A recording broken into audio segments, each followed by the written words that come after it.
What's up guys, welcome back to your channel. അപ്പോൾ നമ്മൾ സംസാരിക്കാൻ വേണ്ടി പോകുന്നത് വെച്ചിട്ടുണ്ടെങ്കിൽ കാർബ് സൈക്ലിംഗ് എന്ന് പറയുന്ന ഒരു പ്രോസസ്സിനെ പറ്റിയാണ് സംസാരിക്കാൻ വേണ്ടി പോകുന്നത്. അപ്പോൾ കാർബ് സൈക്കിൾ എന്ന് പറഞ്ഞാൽ നിങ്ങൾക്ക് മനസ്സിലായി കാണും, കാർബോഹൈഡ്രേറ്റ് ആണ് ഇതിനകത്ത് മെയിനായിട്ട് വരുന്ന ഒരു സംഭവം. കാർബോഹൈഡ്രേറ്റ് എന്തിനാണ് നമ്മൾ സഹായിക്കുന്നത്? നമുക്ക് എനർജി തരാൻ വേണ്ടിയാണ് കാർബോഹൈഡ്രേറ്റ് നമ്മൾ സഹായിക്കുന്നത്. അതൊരു മാക്രോ ന്യൂട്രിയൻ്റ് ആണ്. 3 മാക്രോ: പ്രോട്ടീൻ, ഫാറ്റ്, കാർബോഹൈഡ്രേറ്റ്. അതായത് കാർബോഹൈഡ്രേറ്റ് നമുക്ക് എനർജി തരാൻ വേണ്ടിയാണ് സഹായിക്കുന്നത്. അപ്പോൾ ഈ കാർബോഹൈഡ്രേറ്റ് പല സക്സസ്ഫുൾ ആയിട്ടുള്ള ഡയറ്റിനകത്തും റെസ്ട്രിക്റ്റ് ചെയ്ത് വെച്ചിട്ടുണ്ട്. ചില ഡയറ്റിൻ്റെ അകത്തൊക്കെ പറഞ്ഞിട്ട് എടുത്ത് കളഞ്ഞിട്ട് വരുന്നുണ്ട്. അതായത് നമ്മുടെ കീറ്റോ ഡയറ്റൊക്കെ നിങ്ങൾക്ക് അറിയാം, ഫാറ്റും പ്രോട്ടീനും മാത്രമായിരിക്കും കീറ്റോ ഡയറ്റിനൊക്കെ സമയത്ത് ഫോളോ ചെയ്യുന്നത്. പക്ഷേ ഇപ്പോൾ നമ്മളിനി പറയാൻ വേണ്ടി പോകുന്ന ഡയറ്റ് എന്ന് പറഞ്ഞിട്ടുണ്ടെങ്കിൽ ഇതുപോലെ തന്നെ സക്സസ്ഫുൾ ആയിട്ടുള്ള നല്ല റിസൾട്ട് തരുന്ന കിഡിലൻ ബോഡി ട്രാൻസ്ഫോർമേഷൻ നിങ്ങൾക്ക് ചെയ്യാൻ പറ്റുന്ന ഒരു ഡയറ്റിനെ പറ്റിയാണ് നമ്മൾ സംസാരിക്കാൻ വേണ്ടി പോകുന്നത്. ഒരു ഭക്ഷണ രീതിയെ പറ്റിയാണ്, ഒരു പ്രോസസ്സിനെ പറ്റിയാണ് നമ്മൾ സംസാരിക്കാൻ വേണ്ടി പോകുന്നത്. അപ്പോൾ ഇത് കാർബ് സൈക്ലിംഗ് എന്ന് പറയുമ്പോൾ ഈ പേര് പറയുന്നതുകൊണ്ട് തന്നെ ഇതൊരു സൈക്ലിക് പ്രോസസ്സാണ്. സൈക്ലിക് പ്രോസസ്സ് എന്ന് പറഞ്ഞാൽ എന്താണ്? അതിൻ്റെ സ്റ്റാർട്ടിങ്ങും എൻഡിങ്ങും എന്ന് പറഞ്ഞിട്ടുണ്ടെങ്കിൽ സെയിം ആയിരിക്കും. ഒരു സ്റ്റാർട്ടിംഗ് പോയിൻറ്റും എൻഡിങ് പോയിൻറ്റും സെയിം ആണ്. അങ്ങനെയുള്ള പ്രോസസ്സുകളാണ് സൈക്ലിക് പ്രോസസ്സ് എന്ന് നമ്മൾ പറയുന്നത്. അപ്പോൾ ഇതിനകത്ത് നമുക്ക് എങ്ങനെയാണ് ഈ പറയുന്നത് ഈ സംഭവം സൈക്ലിക്കായിട്ട് എങ്ങനെ വരുന്നതെന്ന് വെച്ചിട്ടുണ്ടെങ്കിൽ, നമുക്ക് കാർബോഹൈഡ്രേറ്റ് ആവശ്യമുള്ള സമയങ്ങളിൽ നമ്മളത് ഹൈ ആയിട്ടുള്ള എമൗണ്ടിൽ അതിനെ ലോഡ് ചെയ്യുന്നു, മാക്സിമം നമ്മൾ കൺസ്യൂം ചെയ്യുന്നു. അത് കാർബോഹൈഡ്രേറ്റ് ആവശ്യമില്ലാത്ത സമയങ്ങളിൽ നമ്മൾ വളരെ ലോ ആയിട്ട് അല്ലെങ്കിൽ അതിനെ നമ്മൾ അവോയ്ഡ് ചെയ്യുന്നു. ഈ ഒരു സെറ്റപ്പിനാണ് നമ്മൾ കാർബ് സൈക്ലിംഗ് എന്ന് പറയുന്നത്. അപ്പോൾ ഇതിൻ്റെ ചില ഫാക്ടേഴ്സിനെയൊക്കെ ബേസ് ചെയ്തിട്ടാണ് നമ്മളിത് എപ്പോൾ ഹൈ ചെയ്യണം എപ്പോൾ ലോ ചെയ്യണം എന്നൊക്കെ തീരുമാനിക്കുക. ചില ഫാക്ടേഴ്സിനെ ബേസ് ചെയ്തിട്ടാണ്. അപ്പോൾ അതിനെപ്പറ്റിയൊക്കെ പറയാൻ നിങ്ങൾക്ക് കൂടുതൽ കിടിലമായിട്ടുള്ള രീതിയിൽ നിങ്ങൾക്ക് മനസ്സിലാവും. അപ്പോൾ നേരെ നമുക്ക് ഫാക്ടേഴ്സിലോട്ട് പോകാം. അപ്പോൾ ഫാക്ടേഴ്സിനകത്ത് ആദ്യമായിട്ട് പറയാനുള്ളതെന്ന് വെച്ചിട്ടുണ്ടെങ്കിൽ, ഇപ്പോൾ നിങ്ങൾക്ക് ഇതൊരു കോമ്പോസിഷൻ, നിങ്ങളുടെ ബോഡി കോമ്പോസിഷൻ ഗോളിനനുസരിച്ച് നിങ്ങൾക്ക് വേണമെങ്കിൽ സെറ്റ് ചെയ്യാവുന്നതാണ്. അതായത് നിങ്ങളിപ്പോൾ ഗെയിൻ ചെയ്യണം എന്നുള്ള സമയത്ത് നിങ്ങൾ മാക്സിമം കാർബോഹൈഡ്രേറ്റ് കൺസ്യൂം ചെയ്യുക. അതുപോലെ തന്നെ കട്ടിങ്ങിൻ്റെ ടൈമിൽ കുറച്ച് മാത്രം കൺസ്യൂം ചെയ്യുക. അപ്പോൾ ഈ ഒരു രീതി എന്ന് പറഞ്ഞിട്ടുണ്ടെങ്കിൽ വളരെ ഫേമസ് ആയിട്ടുള്ള രീതിയാണ് പലരും ചെയ്യാനുള്ള. ഗെയിനിങ് സമയത്ത് കൂടുതൽ കാർബ്, കട്ടിങ് ടൈമിൽ കുറച്ച് കാർബ്. അത് നിങ്ങൾക്ക് അറിയാവുന്ന ഒരു കാര്യം തന്നെയായിരിക്കും. ഇനി വരുന്ന സമയം എന്ന് വെച്ചിട്ടുണ്ടെങ്കിൽ ട്രെയിനിങ് ടൈമിലാണ്. അതായത് നിങ്ങൾ ട്രെയിനിങ് ചെയ്യുന്ന സമയങ്ങളിൽ നിങ്ങൾ കൂടുതൽ കാർബോഹൈഡ്രേറ്റ് കൺസ്യൂം ചെയ്യുക. അതുപോലെ തന്നെ റെസ്റ്റ് എടുക്കുന്ന ഡേയ്സിൽ നിങ്ങൾ കുറച്ച് മാത്രം കൺസ്യൂം ചെയ്യുക. ഇപ്പോൾ വീക്കിലി നിങ്ങളൊരു 5 ടൈംസ് ആണ് നിങ്ങൾ ട്രെയിൻ ചെയ്യുന്നതെന്നുണ്ടെങ്കിൽ ആ ഒരു 5 ദിവസങ്ങളിൽ കൂടുതൽ കാർബോഹൈഡ്രേറ്റ് കഴിക്കുക. ബാക്കി വരുന്ന റെസ്റ്റുള്ള ഡേയ്സ്, ബാക്കി വരുന്ന 2 ദിവസങ്ങളിൽ കുറച്ച് കാർബോഹൈഡ്രേറ്റ് കഴിക്കുക. ഇതും വേറൊരു രീതിയാണ്. ഇനി ചില സ്പെഷ്യൽ ഇവൻറ്റ്സ് വരുമ്പം അല്ലെങ്കിൽ ഫോട്ടോഷൂട്ട് വരുമ്പോഴൊക്കെ ഇങ്ങനെ ചെയ്യാറുണ്ട്, കാർബ് സൈക്ലിംഗ് ചെയ്യാറുണ്ട്. അതായത് അത്രയും സമയത്ത് നമ്മൾ ഈ പറഞ്ഞ ഫോട്ടോഷൂട്ട് വരുന്ന തൊട്ടടുത്ത ദിവസം വരെ നമ്മൾ ലോ കാർബിൽ പോയിട്ട് അടുത്ത ദിവസങ്ങളിലോട്ട് നമ്മൾ ഹൈ കാർബിൽ ലോഡ് ചെയ്യും. അപ്പോൾ ഈ ഒരു രീതി വെച്ചിട്ടുണ്ടെങ്കിൽ നമ്മൾ ഒന്നെങ്കിൽ ഈ പറയുന്ന രീതിയിൽ സ്പെഷ്യൽ ഇവൻറ്റ്സ്, അതായത് കോമ്പറ്റീഷൻ ഇറങ്ങുന്നവരും അതുപോലെ തന്നെ ഫോട്ടോഷൂട്ടിന് പോകുന്ന മോഡൽസും ഒക്കെയാണ് ഈ ഒരു രീതി ഫോളോ ചെയ്യുന്നത്. ഇനി വേറൊരു രീതി എന്ന് പറഞ്ഞിട്ടുണ്ടെങ്കിൽ നമ്മുടെ ഇൻറ്റൻസിറ്റി, ട്രെയിനിങ് ഇൻറ്റൻസിറ്റിക്ക് അനുസരിച്ച് നമുക്കിത് ഡിസൈൻ ചെയ്യാവുന്നതാണ്. അതായത് നല്ല രീതിയിൽ ഇൻറ്റൻസിറ്റിയിൽ, നല്ല ഹൈ ഇൻറ്റൻസിറ്റിയിൽ വർക്കൗട്ട് ചെയ്യുന്ന ദിവസങ്ങളിൽ നമുക്ക് നല്ല എനർജിയുടെ ആവശ്യമുണ്ട്. അപ്പോൾ അങ്ങനെ വരുന്ന ദിവസങ്ങളിൽ നമ്മൾ ഈ പറഞ്ഞ രീതിയിൽ ലോഡ് ചെയ്യും, കൂടുതൽ കാർബോഹൈഡ്രേറ്റ് കഴിയും. അതുപോലെ തന്നെ ഈ ഇൻറ്റൻസിറ്റി കുറഞ്ഞ രീതിയിൽ വർക്കൗട്ട് ചെയ്യുന്ന ദിവസങ്ങളിൽ നമ്മൾ കുറച്ച് മാത്രം കാർബോഹൈഡ്രേറ്റ് കൺസ്യൂം ചെയ്യും. അപ്പോൾ ഇതും വേറൊരു രീതിയാണ്. ഇനി വരുന്നൊരു രീതി എന്ന് വെച്ചിട്ടുണ്ടെങ്കിൽ നമുക്ക് ഷെഡ്യൂൾ ചെയ്യുന്ന ഒരു രീതിയാണ്. ഇത് കോമൺ ആയിട്ട് എല്ലാവരും തന്നെ ചെയ്യുന്ന ഒരു രീതിയാണ്. അതായത് നമുക്ക് ഒരാഴ്ചയിൽ ചില ദിവസങ്ങളിൽ നമ്മൾ കൂടുതൽ കാർബോഹൈഡ്രേറ്റ് കൺസ്യൂം ചെയ്യും, ചില ദിവസങ്ങളിൽ നമ്മൾ മോഡറേറ്റ് ആയിരിക്കും ചെയ്യുന്നത്, ചില ദിവസങ്ങളിൽ നമ്മൾ ഈ പറയുന്നത് വളരെ കുറച്ച് മാത്രം കൺസ്യൂം ചെയ്യും, ചില ദിവസങ്ങൾ കൺസ്യൂം ചെയ്യത്തില്ല. അങ്ങനെ ഒരു രീതിയിൽ നമുക്ക് വേണമെങ്കിൽ ഷെഡ്യൂൾ ചെയ്ത് വെച്ചിട്ടും നമുക്ക് കൺസ്യൂം ചെയ്യാവുന്നതാണ്. അപ്പോൾ ഇങ്ങനെ പല ഫാക്ടേഴ്സ് ഉണ്ട്. ഇതിൽ പല ഫാക്ടേഴ്സിനെ ബേസ് ചെയ്തിട്ടായിരിക്കും നമ്മൾ പ്രോഗ്രാം സെറ്റ് ചെയ്യുന്നത്. ഇനി വേറൊരു ഫാക്ടർ എന്ന് പറഞ്ഞിട്ടുണ്ടെങ്കിൽ ചിലപ്പോൾ നമ്മുടെ ബോഡിയിലുള്ള ഫാറ്റിൻ്റെ പെർസെൻറ്റേജ് അനുസരിച്ചും സെറ്റ് ചെയ്യുക. അതായത് നമുക്കിപ്പോൾ കുറച്ച് ഫാറ്റ് മാത്രം നമ്മുടെ ശരീരത്തിലുള്ളൂ, അങ്ങനെയുള്ള ദിവസങ്ങളിൽ നമ്മൾ നല്ല രീതിയിൽ കാർബോഹൈഡ്രേറ്റ് ഇൻടേക്ക് ചെയ്യുന്നു. ഇനിയിപ്പോൾ ഫാറ്റ് പെർസെൻറ്റേജ് കൂടി കഴിയുമ്പോഴത്തേക്കും അത് കുറച്ച് മാത്രമായിട്ട് കാർബോഹൈഡ്രേറ്റ് ആക്കുന്നു. ഇങ്ങനെ പല രീതിയിലാണ് ആളുകൾ ഇത് സെറ്റ് ചെയ്യുന്നത്. അപ്പോൾ ഇതിന് ഞാനിപ്പോൾ ഒരു രീതി നിങ്ങൾക്ക് പറഞ്ഞുതരാം, ഡീറ്റെയിൽ ആയിട്ടുള്ള രീതിയിൽ പറഞ്ഞുതരാം. അതായത് ഷെഡ്യൂൾ ചെയ്ത് വെച്ചിട്ടുള്ള രീതി, വീക്ക്ലി ബേസിലാണ് നിങ്ങൾ ചെയ്യാൻ വേണ്ടി ഉദ്ദേശിക്കുന്നതെന്നുണ്ടെങ്കിൽ ആ ഒരു രീതിക്ക് ഞാൻ നിങ്ങൾക്ക് പറഞ്ഞുതരാം. വീക്ക്ലി ബേസിലാണ് നിങ്ങൾ ചെയ്യാൻ വേണ്ടി ഉദ്ദേശിക്കുന്നതെന്നുണ്ടെങ്കിൽ നമുക്ക് ആദ്യത്തെ ആ ഒരു 2 ദിവസങ്ങളിൽ നിങ്ങൾക്ക് ഹൈ കാർബോഹൈഡ്രേറ്റ് നിങ്ങൾ കൺസ്യൂം ചെയ്യുക. അടുത്ത് വരുന്ന 2 ദിവസങ്ങൾ നിങ്ങൾ ലോ ആയിട്ടുള്ള രീതിയിൽ കാർബോഹൈഡ്രേറ്റ് കൺസ്യൂം ചെയ്യുക, ലോ ആയിട്ടുള്ള മോഡറേറ്റ് ആയിട്ടുള്ള രീതിയിൽ കൺസ്യൂം ചെയ്യുക. പിന്നെ വരുന്ന 3 ദിവസങ്ങളിൽ ലോ ആയിട്ട് കൺസ്യൂം ചെയ്യുക. അപ്പോൾ ഹൈ കാർബോഹൈഡ്രേറ്റ് നിങ്ങളുടെ ആദ്യത്തെ 2 ദിവസങ്ങളെന്ന് പറഞ്ഞിട്ടുണ്ടെങ്കിൽ നിങ്ങളൊരു 400 ഗ്രാം വരെയൊക്കെ കൺസ്യൂം ചെയ്താൽ മതി. അതുപോലെ തന്നെ ലോ കാർബോഹൈഡ്രേറ്റ് കൺസ്യൂം ചെയ്യുന്ന അവസാനത്തെ 3 ദിവസങ്ങൾ എന്ന് പറഞ്ഞിട്ടുണ്ടെങ്കിൽ ഒരു 80 to 100 ഗ്രാം വരെ നിങ്ങൾക്ക് കൺസ്യൂം ചെയ്യാവുന്നതാണ്.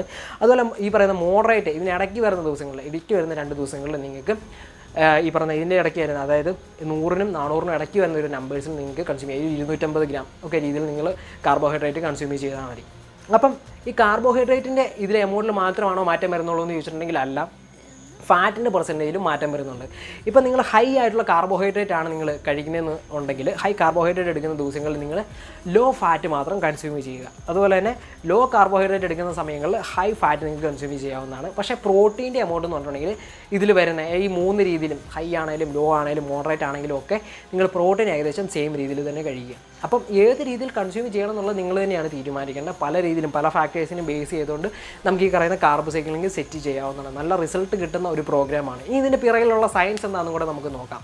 ഇതിൻ്റെ സയൻസ് എന്താണെന്ന് ചോദിച്ചിട്ടുണ്ടെങ്കിൽ ഒന്നുമില്ല. നമുക്കറിയാം നമ്മൾ കാർബോഹൈഡ്രേറ്റ് എന്തിനാണ് യൂസ് ചെയ്യുന്നത്? നമുക്ക് എനർജിക്ക് വേണ്ടിയിട്ടാണ്. അപ്പോൾ നമ്മുടെ ശരീരത്തിന് ട്രെയിനിങ് ആണ് നമ്മൾ കൊടുത്തുകൊണ്ടിരിക്കുന്നത്. അതായത് കാർബോഹൈഡ്രേറ്റ് കഴിക്കുന്ന ദിവസങ്ങളിൽ നമ്മൾ നല്ല രീതിയിൽ വർക്കൗട്ട് ചെയ്യും, നമുക്ക് നല്ല എനർജി കിട്ടും. കാർബോഹൈഡ്രേറ്റ് ഇല്ലാത്ത ദിവസങ്ങളിൽ സ്റ്റോർഡ് ഫോം ആയിട്ടുള്ള ഫാറ്റിൽ നിന്ന് നമ്മൾ ഈ പറയുന്ന എനർജി കൺസ്യൂം ചെയ്യും. അപ്പോൾ ആ ഫാറ്റിനെ നമ്മൾ ഫ്യൂലായിട്ട് മാറ്റിയിട്ട് നമ്മൾ ഈ പറയുന്ന ഫാറ്റ് ലോസ് നമുക്ക് സഹായിക്കാനും സാധിക്കും. അപ്പോൾ അങ്ങനെ ഒരു രീതിയിൽ നമ്മുടെ ബോഡീനെ ട്രെയിൻ ചെയ്യാൻ വേണ്ടിയിട്ടാണ് നമ്മൾ ശരിക്കും പറഞ്ഞാൽ ഈ പറയുന്ന രീതിയിൽ ഒരു ഡയറ്റ് ഫോളോ ചെയ്യും.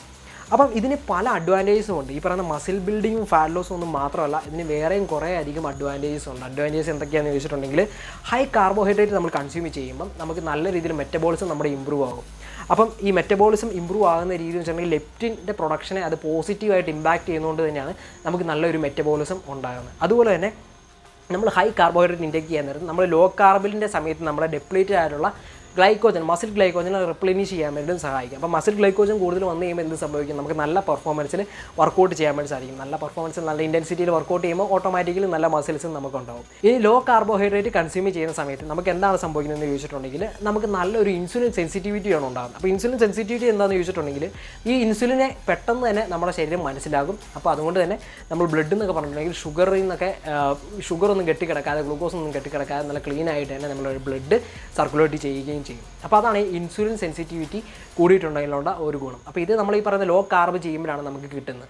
അപ്പോൾ ശരിക്കും പറഞ്ഞിട്ടുണ്ടെങ്കിൽ ബോഡി വെയിറ്റ് നമുക്ക് കുറയ്ക്കാം എന്നുള്ളതിനും ഉപരിയായിട്ട് അല്ലെങ്കിൽ മസിൽ ബിൽഡ് ചെയ്യാം എന്നതിലും ഉപരിയായിട്ട് ഇങ്ങനെ പല അഡ്വാൻറ്റേജസും നമുക്ക് വരുന്നുണ്ട്. അപ്പോൾ ഞാൻ ഈ കാർബ് ലോഡ് ചെയ്യണം എന്ന് പറയുമ്പം നിങ്ങൾ ഒരു കാരണവശാലും പോയി ജങ്ക് ഫുഡ്, അതായത് നമ്മുടെ ഈ പറയുന്ന ഐസ്ക്രീമും അതുപോലെ തന്നെ ഈ പറയുന്ന ബിരിയാണിയും അതുപോലെ ഈ പറഞ്ഞ ഫ്രൈ ചെയ്ത സാധനങ്ങളൊക്കെ കഴിച്ച് ഇതിൻ്റെ അകത്തുനിന്നും കാർബോഹൈഡ്രേറ്റ് തന്നെയാണല്ലോ കിട്ടുന്നതെന്ന് കരുതി അത് പോയി വാങ്ങി കഴിക്കരുത്. ഞാൻ നേരത്തെ തന്നെ ഒരു വീഡിയോ ചെയ്തിട്ടുണ്ടായിരുന്നു. അതായത് നിങ്ങൾ ഏത് രീതിയിലുള്ള ഫുഡാണ് കഴിക്കേണ്ടത്, ക്ലീൻ ഡയറ്റ് എങ്ങനെയാണ് ഫോളോ ചെയ്യണതിനെ പറ്റി ഒരു വീഡിയോ ചെയ്തിട്ടുണ്ട്. അപ്പോൾ ആ വീഡിയോ കണ്ടിട്ട് ഡെഫിനറ്റായിട്ട് പോയി നോക്കുക, ഡീറ്റെയിൽ ആയിട്ട് പറയുന്നുണ്ട്. ഇനിയിപ്പോൾ അതിനെപ്പറ്റി ഞാൻ ചെറുതായിട്ടൊരു ആമുഖം ഞാൻ നിങ്ങൾക്ക് തരാം. അതായത് നമ്മൾ കഴിക്കേണ്ട ഫുഡ് കാർബോഹൈഡ്രേറ്റ് ലോഡ് ചെയ്യുന്ന സമയത്ത് എന്തൊക്കെയാണ് കഴിക്കേണ്ടതെന്ന് വെച്ചിട്ടുണ്ടെങ്കിൽ നിങ്ങൾക്ക് ഹോൾ ഗ്രെയിൻസ് നിങ്ങൾക്ക് കഴിക്കാം. അതായത് ബ്രൗൺ റൈസ് നിങ്ങൾക്ക് കഴിക്കാം. അതുപോലെ തന്നെ നമുക്ക് ഈ പറഞ്ഞ രീതിയിലുള്ള ഓട്സ് ഒക്കെ പോലുള്ള ധാന്യങ്ങൾ നിങ്ങൾക്ക് കഴിക്കാവുന്നതാണ്. അതുപോലെ വെജിറ്റബിൾസ് നിങ്ങൾക്ക് എന്തോരം വെള്ളം കഴിക്കാവുന്നതാണ്. വെജിറ്റബിൾസ് ശരിക്കും പറഞ്ഞാൽ ഈ പറയുന്ന കാർബോഹൈഡ്രേറ്റിന് കൂടുതൽ ഉൾപ്പെടുത്താനേ പാടില്ലാത്തതാണ്. പക്ഷേ എന്നിരുന്നാലും ഞാൻ ഉൾപ്പെടുത്തുകയാണ്. കാരണം വെജിറ്റബിൾസ് എന്ന് പറഞ്ഞാൽ അതുപോലെ നല്ലൊരു സംഭവമാണ്. നമുക്ക് വയറ് നിറച്ച് കഴിച്ചിട്ടുണ്ടെങ്കിൽ ഒരു പ്രശ്നമില്ലാത്തൊരു സംഭവമാണ്. അപ്പോൾ വെജിറ്റബിൾസ് ഞാൻ അന്നത്തെ വീഡിയോയിൽ പറഞ്ഞുകൊണ്ട് തന്നെ കൂടുതൽ വെറൈറ്റീസ് ട്രൈ ചെയ്യുക. കാരണം എന്ന് വെച്ചിട്ടുണ്ടെങ്കിൽ വെറൈറ്റീസ് നമ്മൾ ട്രൈ ചെയ്യുമ്പോഴാണ് നമുക്ക് പല രീതിയിലുള്ള വിറ്റമിൻസും മിനറൽസും എല്ലാം അതിൻ്റെ നിന്ന് കിട്ടത്തുള്ളൂ. അപ്പോൾ പല വെറൈറ്റീസ് പല കളർസിലുള്ള വെജിറ്റബിൾസ് നിങ്ങൾ ട്രൈ ചെയ്യുക. അതുപോലെ തന്നെ നിങ്ങൾ ഫ്രൂട്ട്സ് മാക്സിമം ഇൻക്ലൂഡ് ചെയ്യുക. ഫ്രൂട്ട്സ് എന്ന് പറയുമ്പോൾ പ്രോസസ്സ് ചെയ്യാത്ത ഫുഡായിരിക്കണം. നമുക്ക് ഈ പറഞ്ഞ രീതിയിൽ കൃത്രിമമായിട്ട് പഴിപ്പിച്ച ഫ്രൂട്ട്സൊക്കെ ഉണ്ട്. അതൊന്നും അല്ലാതെ ഓർഗാനിക് ആയിട്ട് കിട്ടുന്ന ഫ്രൂട്ട്സ് തന്നെ നിങ്ങൾ കൺസ്യൂം ചെയ്യുക. ബെറീസ് ഇൻക്ലൂഡ് ചെയ്യുക. ബെറീസിനകത്ത് ധാരാളമായിട്ട് ആൻറ്റി ഓക്സിഡൻസ് അടങ്ങിയിട്ടുണ്ട്. അപ്പോൾ ആൻറ്റി ഓക്സിഡൻസ് ഒക്കെ വന്നു കഴിയുമ്പോഴത്തേക്കും നമുക്ക് വേറൊരു അസുഖങ്ങളോ കാര്യങ്ങളൊന്നും ഇല്ലാതെ കിടിലുമായിട്ട് നമുക്ക് വർക്കൗട്ട് ചെയ്ത് പോകാൻ വേണ്ടി സാധിക്കും. അതുപോലെ തന്നെ നിങ്ങൾ ഡയറ്റിൻ്റെ അകത്ത് സ്വീറ്റ് പൊട്ടാറ്റോസ് ഇൻക്ലൂഡ് ചെയ്യുക. സ്വീറ്റ് പൊട്ടാറ്റോസ് എന്ന് പറഞ്ഞിട്ടുണ്ടെങ്കിൽ വളരെ നല്ല ഒരു കാർബോഹൈഡ്രേറ്റ് സോഴ്സാണ്. മധുരമാണല്ലോ എന്ന് ഓർത്ത് വിട്ട് കളയരുത്. നല്ല കാർബോഹൈഡ്രേറ്റ് സോഴ്സാണ്. അതുപോലെ തന്നെ ഫൈബറും കാര്യങ്ങളും എല്ലാം ഇതിൻ്റെ അകത്ത് അടങ്ങിയിട്ടുണ്ട്. അപ്പോൾ സ്വീറ്റ് പൊട്ടാറ്റോസും നിങ്ങൾ ട്രൈ ചെയ്യാൻ മറക്കരുത്.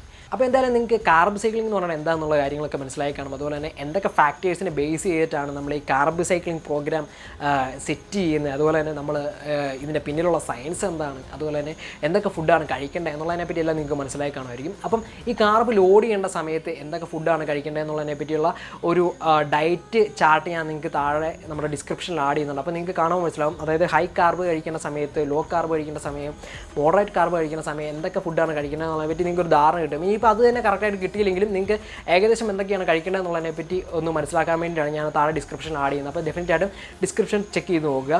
അപ്പോൾ ഏതായാലും വീഡിയോ ഇത്ര മാത്രം. നിങ്ങൾക്ക് കുറേ കാര്യങ്ങളൊക്കെ നിങ്ങൾക്ക് മനസ്സിലായെന്ന് വരിക്കുന്നു, കുറേ ഇൻഫർമേഷൻസ് ഒക്കെ തരാൻ വേണ്ടി സാധിച്ചു എന്നാണ് ഞാൻ കരുതുന്നത്. അപ്പോൾ വീഡിയോ നിങ്ങൾക്ക് ഇഷ്ടപ്പെടുന്ന ഡെഫിനറ്റായിട്ടും ലൈക്ക് ചെയ്യുക, ചാനൽ സബ്സ്ക്രൈബ് ചെയ്യുക. അതുപോലെ നിങ്ങളുടെ അഭിപ്രായങ്ങൾക്ക് താഴെ കാണുന്ന കമൻറ്റ് ബോക്സിൽ ആഡ് ചെയ്യാവുന്നതാണ്. എന്ത് ഡൗട്ട്സ് ഉണ്ടെങ്കിലും താഴെ കാണുന്ന കമൻറ്റ് ബോക്സിൽ ആഡ് ചെയ്യാവുന്നതാണ്. അപ്പോൾ മറ്റൊരു കിടിലൻ വീഡിയോ ആയിട്ട് നമുക്ക് കാണാം. ബൈ.